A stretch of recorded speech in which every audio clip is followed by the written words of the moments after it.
Same. Yeah. I think it is. I think aesthetic is part of everything, in my opinion. It's very important how you present yourself. But aesthetic doesn't necessarily doesn't need to be this or, anything. Like, I was just commenting, like, Aaron Marshall is playing in shorts. Yeah. He just looks like a guy down the skate park, doesn't he? Yeah, and it works. It's beautiful. It's like when you see him, that's him.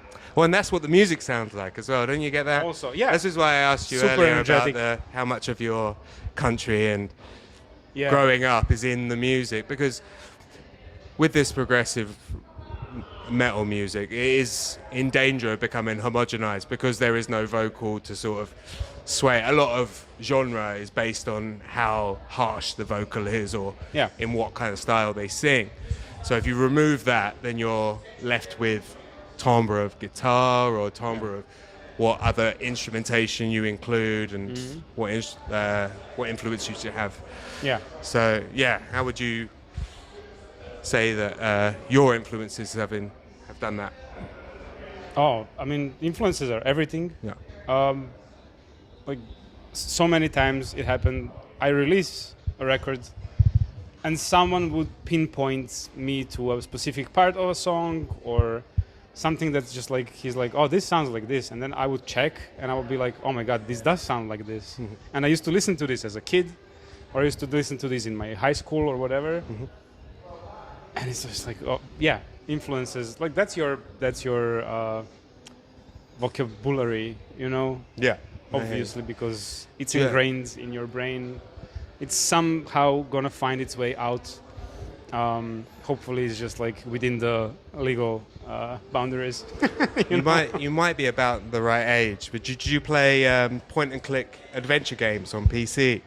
Did you play Commandos and stuff like that? well, I'm thinking like Broken Sword or Monkey Island. That kind of Monkey Island, yes. Yeah. Oh yeah, that Yeah. kind of stuff. Absolutely, yes. So I've started writing. I wrote for the intro to my record. I wrote this bit of orchestral piece, and I went back and I realized I just ripped off the entire intro to this game that I played when I was. Yep. It's a beautiful piece of music, and I'm like, just put my own spin on it. But these things just come out, don't they? Oh man, it happened to me in the worst way possible when I was writing "Who Beat the Moon," Yeah.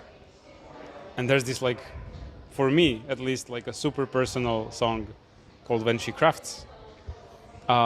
It was the first time Yelka and I were just like staying together. She was at my place while I was still living with my parents, and she was just like cutting papers because she was making like this really cool gift cards and stuff.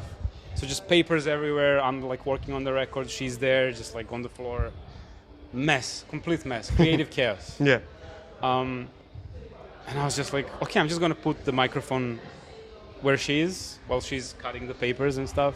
I've heard that. Shh. Yeah, Yeah. that's the sound. And I'm just gonna plug in my guitar in, and Yeah. I'm gonna record the two of us at the same time. Wow. And that's gonna be the song.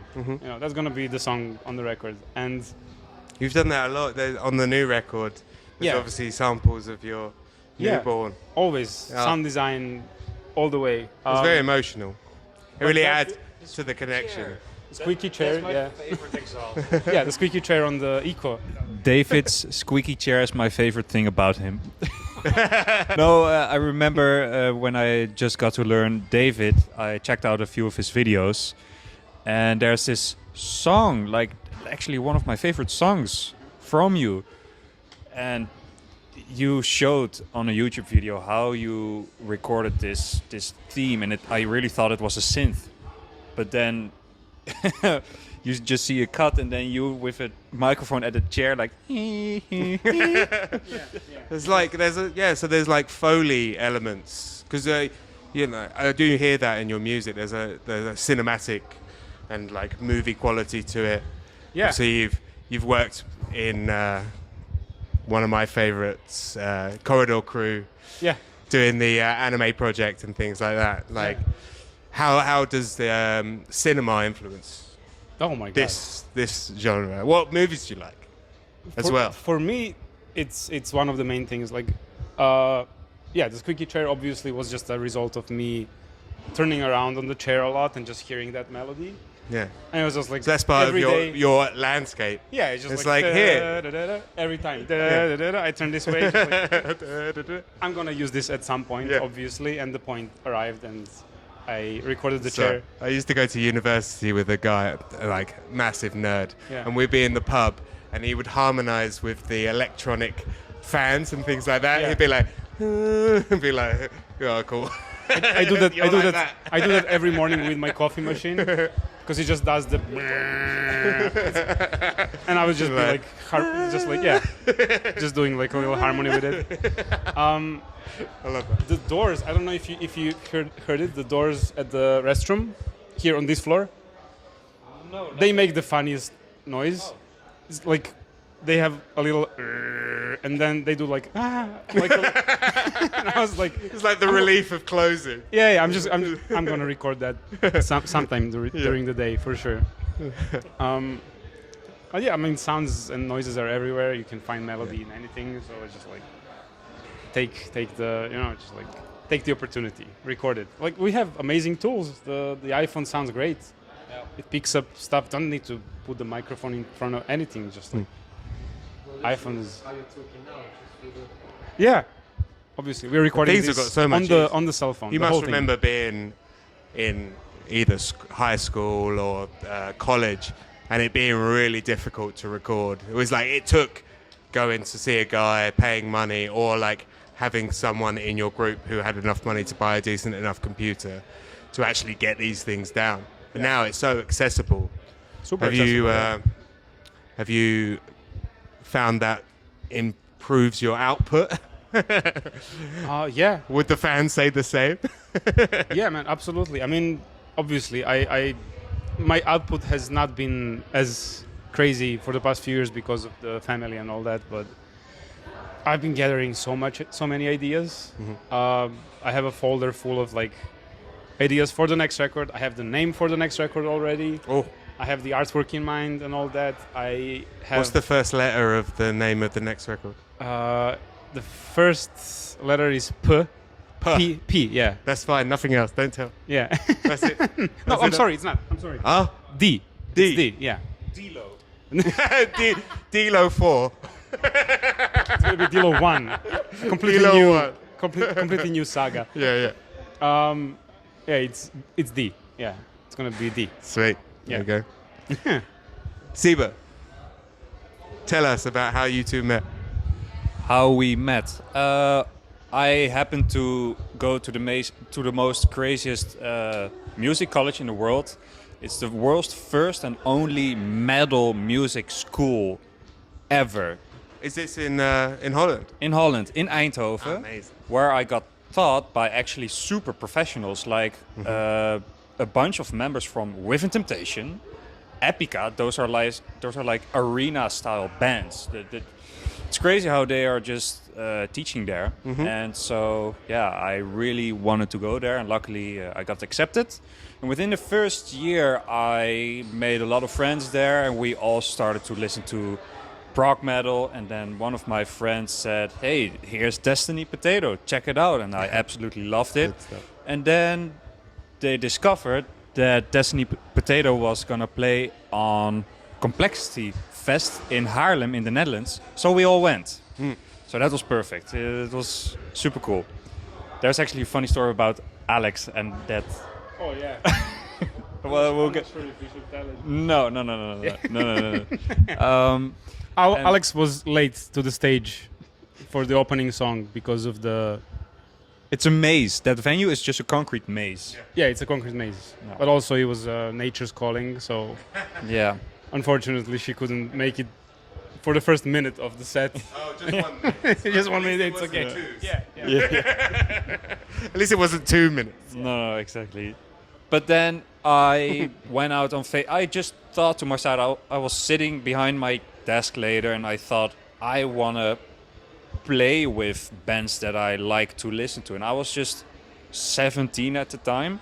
Now I was just like, I just started this college. I just want to play with my favorite bands that I'm listening to. Yeah, amazing. So I just looked up on I don't know if I ever told you this actually, But I just looked up like a bunch of Facebook pages from bands that I was listening to. So I came on the Facebook page from Destiny Potato.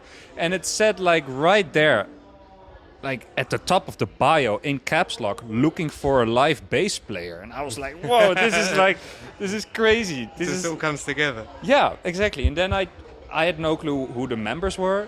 So I just thought I'm gonna do an investigation on who are playing in this band. Mm-hmm. And so I checked and copy pasted every name like on Facebook to see if I have any relative friends. This is great. And so Bit like ex-girlfriend stalker stuff, but great. yeah, I was super young and super passionate, and I just wanted to like go. So are the ex-girlfriend super stalkers. The And passion. I was also getting taught on the college. Sorry, my English. You're great. Steph and Bart from Textures were teaching Oh, there yeah, and yeah, are yeah. still teaching there. So I came on David's name and I saw that Steph Brox, the drummer from Textures, was a mutual friend. And I was like, no way, this is like my lead. And I was super blunt or super bold to just ask him while he was on tour, like, hey, I see you know him. This is on his band's Facebook page.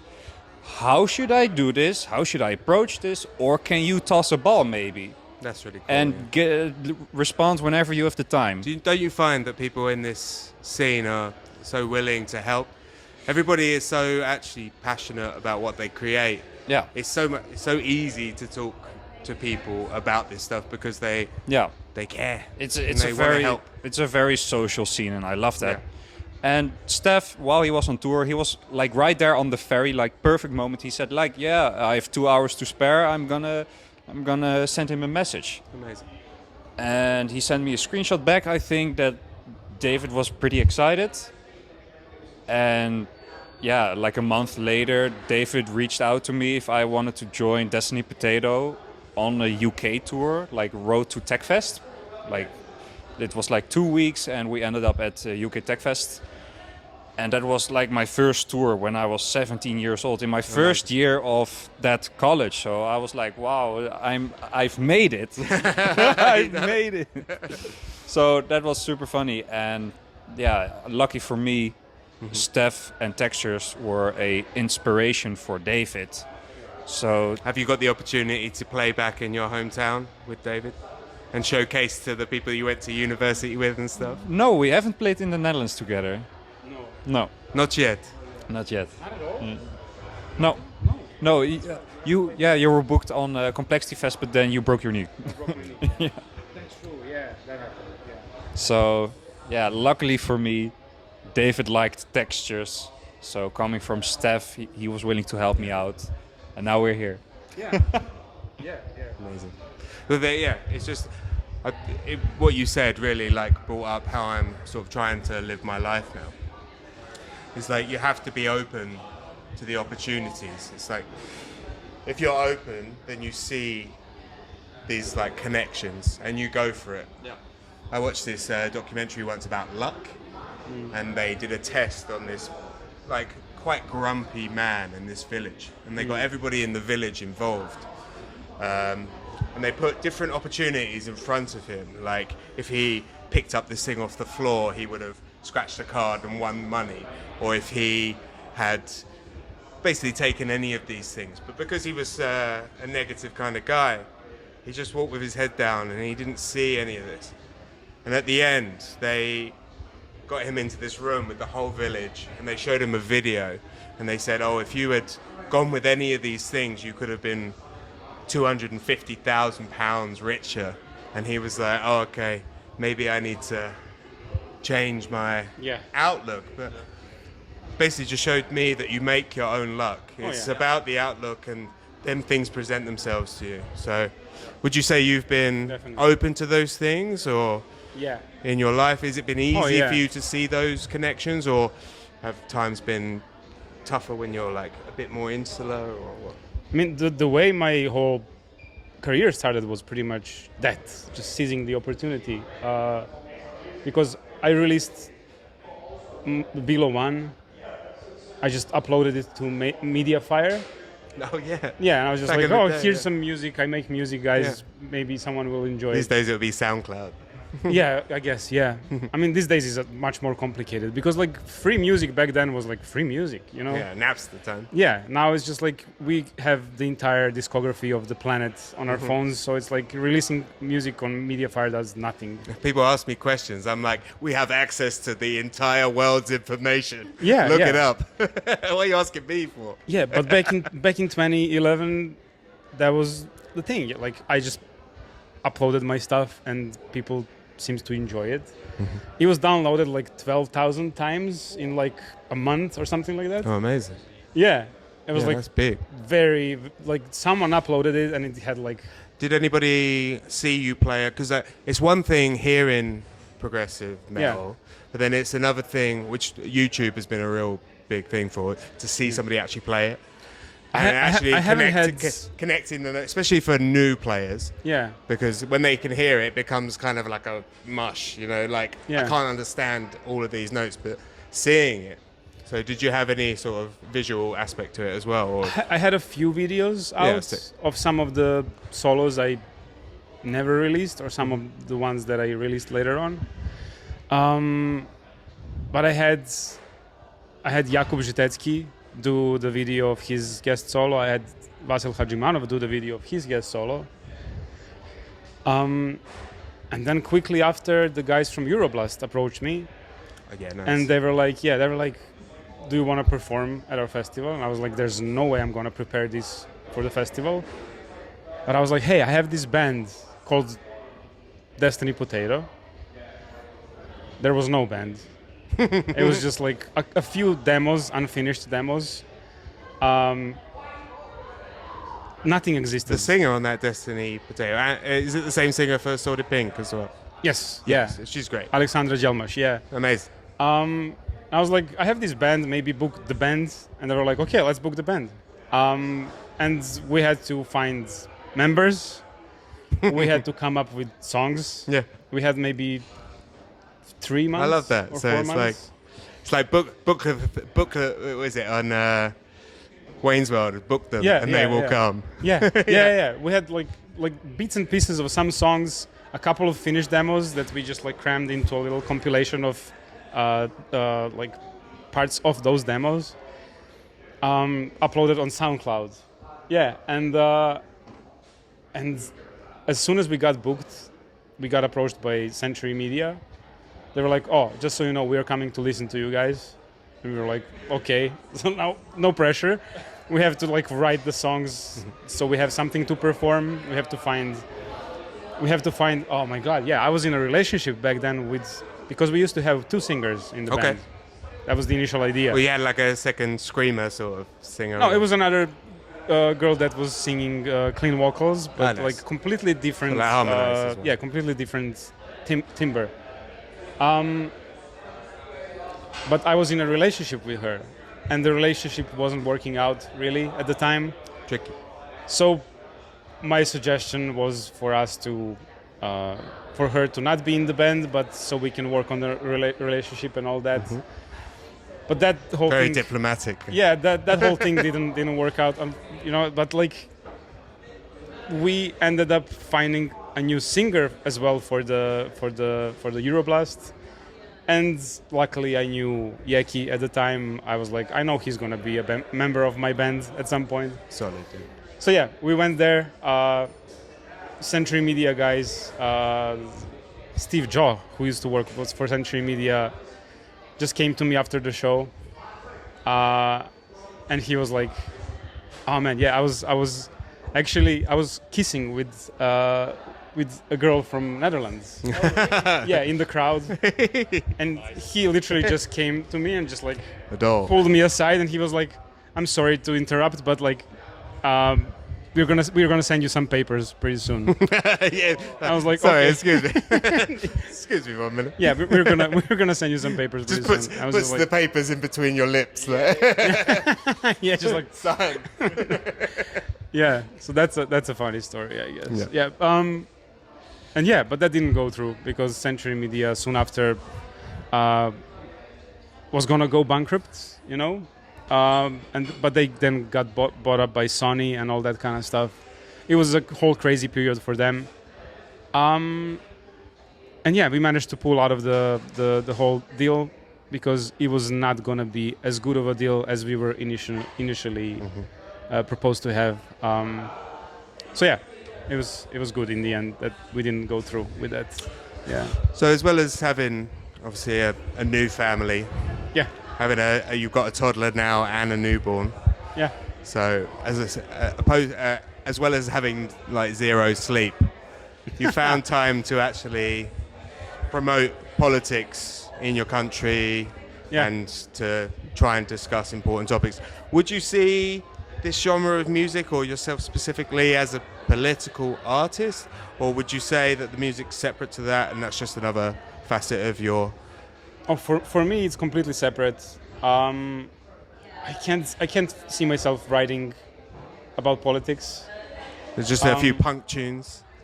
Yeah, yeah. Maybe we'll touch up on some of those subjects with Sorted Pink Yeah. on the new record for sure, because both Alex and I, we are affected by everything that's going on. Yeah. Anything you want to say about it? About the situation, I don't know much. it's bad. It's really bad. Serbia lost the status of democracy officially in like 2020. It became some kind of a hybrid between democracy and autocracy. But as the time, Particular political group or a particular person? yeah, a person, especially the president, the current president, and we've been slipping to autocracy ever since more and more, and people are just not into it, you know. Have you heard about this whole Bob Dylan thing that happened? Oh yeah, yeah, Yeah. 'Cause I'm of the mindset that people should be allowed to say whatever they Yeah. want, regardless of the context, really. yeah, Because I feel like you have to let people speak so that you know who to pay attention to or not. You know, you've got to Yeah. let people make idiots of themselves, because otherwise it goes underground and you don't Yeah. hear of these things. I mean, I think the biggest issue with the whole situation is I'm not saying is they made idiots of themselves. I'm not attributing any sort of political Yeah. idea. I'm just saying if you don't, then people with abhorrent views you don't know. You know. Yeah, and I don't think Bob Dylan's views are in any way you know, bad or whatever. They're quite Like, understandable. I know his heart is in the right place.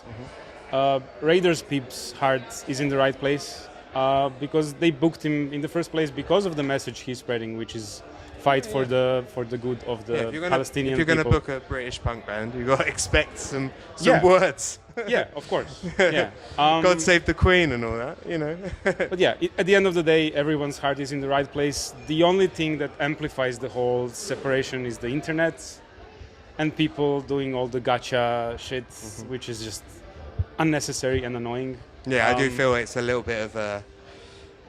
Because we had the full wave of cancellation culture Yeah, from for the years. left to the right. It's now, Yeah, it's like, here you go, we'll give it back. And yeah. tit So for tat, yeah.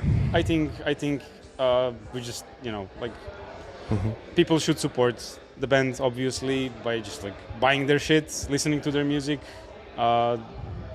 They should support Raider. Like everyone's just like, we know what the good fight is. We're all fighting the good fight. It's such a good group of people. Yeah. Like, Yeah, but everybody it's like is on the same when you page. when you have so many people dependent on you as an artist, the management, the booking, the festival itself is suffering a tremendous, you know, pressure and all that. It can be a bit irresponsible to say, you know, to call to that upon anything or anyone. I think if you're calling for the death of an organisation or an idea is different to giving out death threats, isn't it? You could say death to Nazism, and you don't mean go kill yourself, do you? You mean like I think your views are bad. Yeah, but I think know what I mean? you know, such an extreme stance is not gonna work well with the No, business of side course. of things. No, ever. that's true. And that's where the whole issue lays. But at the end of the day, I think everyone's just fighting the good fight, and everyone's heart is in the right place. And Yeah. it's really unfortunate that it came. And to, honestly, everybody feels that from you guys. Like, yeah, it's like listening to your music is so emotional for me. Like, I love that stuff. yeah. And it really hits, you know. I want to ask you, what do you think the universe is? Oh God.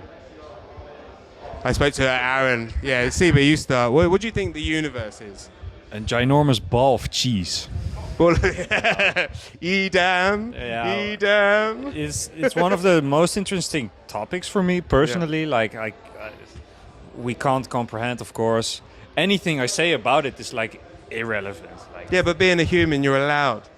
yeah. That's what we've been doing forever. So But it's super lovely to just zoom out sometimes out of your own life, your own problems, your own neighborhood, your own country, whatever. This globe, like we're not even a grain of sand. We're just an a atom. little blue dot. Yeah. I really wish some people say like wishing someone to have an eternal life is the most horrifying wish to give someone. It might get boring after a while. But since I was a kid, I was just dreaming about like floating endlessly through the universe, Yeah, like to and be discovering fair. and seeing everything what's there.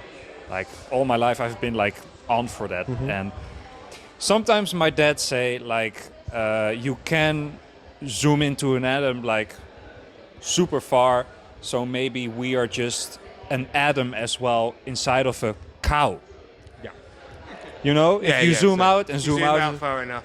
Yeah, exactly. yeah, it's so just- it can be anything. So that's why I said a ginormous ball of cheese. Yeah, we could be.